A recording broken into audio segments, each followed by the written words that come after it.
Welcome, ladies and gentlemen, back to this AquaLeagues 1v1 solo mid-tournament presented by AquaLeagues. And joining me from AquaLeagues, the one and only Super Patman is with me. George, or Super Patman, how you doing? Hello. I've actually got echo on your voice, so I'm going to have to sort that one out.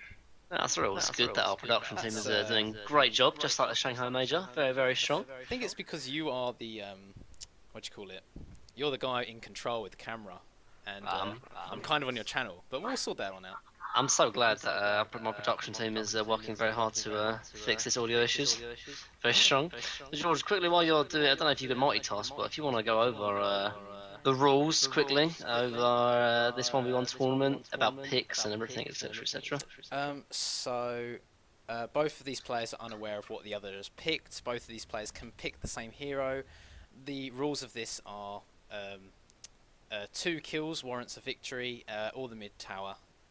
Either mid tower falling will warrant a victory. We've got Napstar on our DotA. Napstar's fought his way hard to get through to this stage.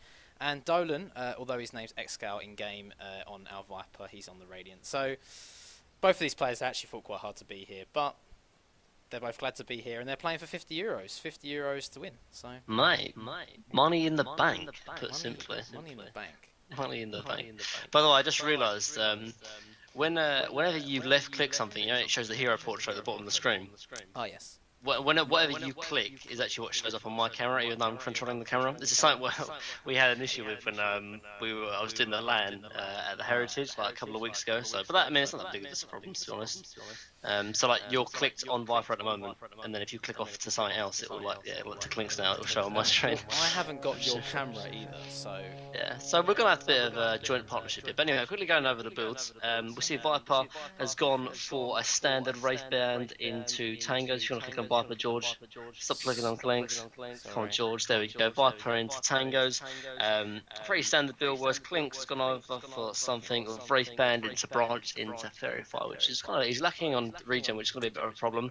Another very important thing for 1v1 is the blocking. Obviously, Napstar's kind of let his mini creep go a little bit earlier, but both kind of it's sort of leveled out. Neither really had an advantage really in the blocking center stage, but Napstar does get the first early deny coming out. But I definitely think his lack of regen is going to sort of hamper his chances in this lane going forward. yeah.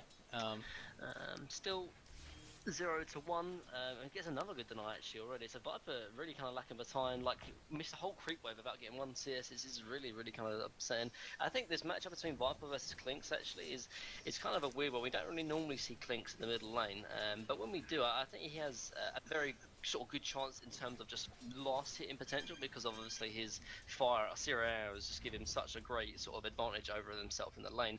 He's going to sort of struggle to harass the Viper down there effectively, because when Viper starts building into points in Corrosive Skin, Clinks is going to get a lot of harassment potential just from back. But already though, you can see that he's clearly far superior and ahead in the last hits and denies, 4 to 2 compared to Viper's measly 1 last hit going forward. But he has carried himself some tangos, which is very much needed, like I said. But already with 6 last hits coming up forward, I'd like to see him just put particularly. Can you click on Viper, George, quickly?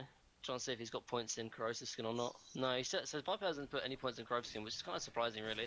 And I think if Clinks notices this, then he should really try and get a lot of harassment off with the searing arrows, because a Viper can obviously harass the Clinks, but with Clinks' two points in Seer and Arrows, like he can't stand up to the Viper. As long as he's sort of fighting from even ground, the Clinks will come out ahead. So I'd like to see him do that. But I mean, at the same time, he's in no rush. He's still beating the Viper. There we go. Look at how much damage that Searing Arrows does. So he missed that one on the high ground, unfortunately. But you can see how much damage he really does, though, when he gets a couple of right clicks into the Viper as a result. But Clinks handily sort of handling himself in this lane. The one thing they haven't done neither, actually, side of rotated for runes. But look at that harass down to the Viper, so much damage, and Viper's going to need to carry himself out of health bot, which he doesn't actually. He only brought around boots. He might be in trouble actually. One more hit. Oh, Strafe actually, one more hit if you can get on the Viper. No, cannot reach him, unfortunately. No boots onto the Clinks, but still really putting his pressure onto this lane, and Clinks is going to get himself a ring of Aquila. as well, so gotta give him even more mana regeneration to spam out those searing arrows. With only 10 mana a hit, Viper is in a real big trouble at the moment, honestly. Already Clink has sort of secured himself this lane. He's far superior and actually, not going to be enough. Unfortunately, a miss again actually. He's got like 2 or 3 misses in a row, so his Clink's getting a little bit unlucky, but still fully securing himself in this game. They're going to go, this Viper's going to go for the DD actually here. I don't think Clink's is going to, Clink's not going to risk it, so he's just going to go back to farming. Further secure himself the lane. Yeah, like I was saying just before, neither of these sort of hero players have really rotated for the runes, but with Viper sort of really struggling in the lane, he's going to go and try and secure himself the rune to try and give him a bit of advantage. Actually, Viper is going to man up, actually. That's not going to be a fight he can win, and just about survives. And as a result, with no salve coming out either. Oh yeah, he's just bought one, but it's very, very late. He's bought sentries as well, which is very surprising. Like, this Viper is getting completely dominated now, and Clinks is really in no rush to change the dynamic of this game.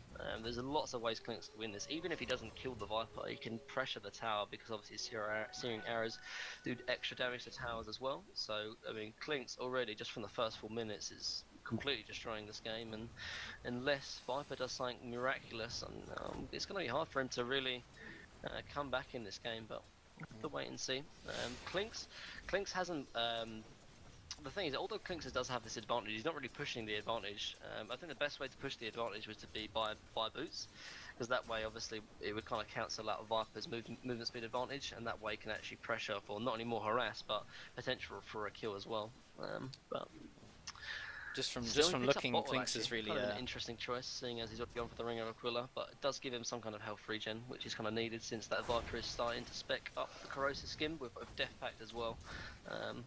He's going to be easily enough HP to deal with this Viper, and I think Clink has started to realise now that instead of killing the Viper, he just wants to start pressuring the Viper's tower with the catapult up. He's going to bash into it with some searing arrows, and look, a lot of damage already going onto the tower. Viper's going to try and sort of stop him doing it, and he does have a sentry ward actually. He's going to keep on chasing the Clinks, but it's going to be too fast for him in the end. But still, I mean, if you look at the last hits and denies, Clinks completely dominating. 31 and 11 compared to Viper's 13 and 0, but that sentry's going to come in handy. He's going to deward the ward bought by Clinks on the high ground. I'm going to sort of take away that vision advantage that he did have. 1 second, George.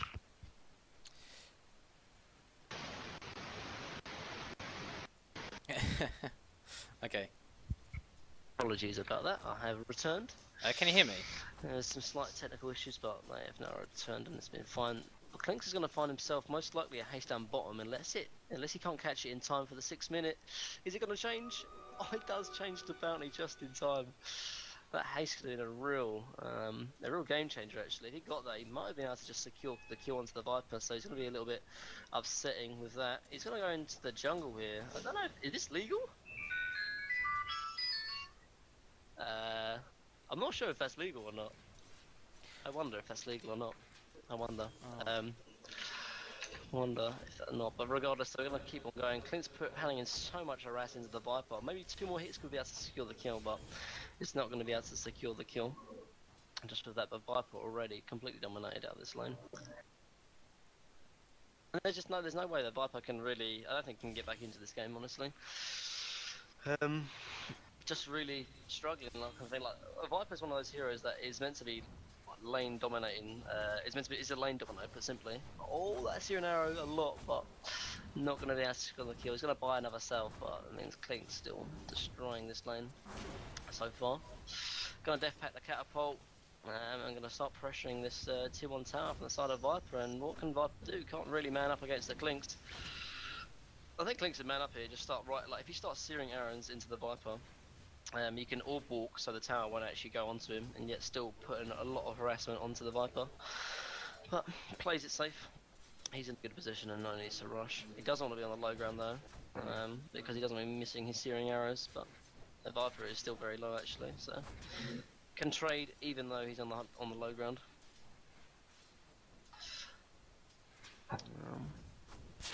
Oh, actually, Viper's going to be manning up here. Klink's TPing out. Very questionable, seeing as Viper had only 85 HP, but I guess Clinks was worried that he didn't have the mana to fully secure the kill onto the Viper, but a very safe player, yes, really, nonetheless, but questionable. Regardless, Breachin picked up by Viper. My, Xcal, you are a very, very lucky man. The perfect rune to give himself 4 back HP, and Clinks is going to be like, man, how did you get all your HP back? And very lucky, nonetheless. But obviously, Clinks, and since he returned back to base, refilled his bottle completely. He's going to drop himself his Fairy Fire as well, and he's going to be picking up most likely the Medallion of Courage, it looks like, which is going to sort of further secure his right-click potential onto the Viper. So much damage, actually. Viper is going to struggle in this lane. There's still a bounty bottom as well. He's got a full bottle as well, so if he does want to rotate down onto that, he can. He's going to go check top room, realise that it's not there, even place a ward actually, just to make sure that he can secure runes himself. Viper's bought another sentry just to sort of try and see if Clinks is going to try and man up against him, but Viper man up against the Clinks. Clinks, you can man up against that man. Instead, returns and takes a lot of damage actually, and as a result, I'm just going to back off, play it safe. Viper is going to pop another salve, but is completely out of mana. And goes from there. Viper's going to go check bottom room. It's only going to be a bounty room, but Clinks does not want to give that up actually. Very much needed, and I think Clinks can easily win this matchup 1v1. He's scared though. Playing very passive. Viper with no mana and no ulti to use. Clinks decides better of it. Curry is going to deliver some goods here to the Viper. Going to be the headdress, working towards perhaps a mechanism, but it just gives him some good health regeneration in this lane, but still very passive kind of matchup, as you kind of would expect between Viper and Clinks, excuse me. But I think it's time for this Clinks honestly to be more aggressive. Like, he's dominating the CS war, and I mean clearly a lot higher in terms of XP as well, a full level ahead of the Viper, but Viper just picked up haste. He's getting rather lucky with his runes to be fair, but it shouldn't really matter. He's going to go try and secure the bot room as well, knowing that Clinks does have a bottle, but Clinks already secured himself. I don't even... Viper's was thinking about trying to do something, but decides against it. There's the Medallion of Courage, picked up by Clinks as expected. But yeah, I think this Viper's playing really... I mean, sorry, this Clinks playing very passive though, and I don't think he needs to be.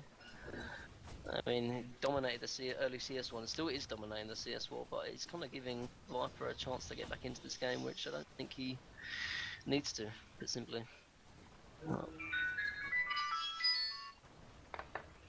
Excuse me about that.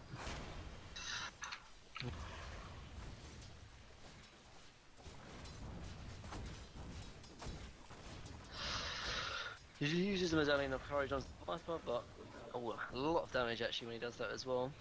Reducing his arm by 7 actually on the side of Viper.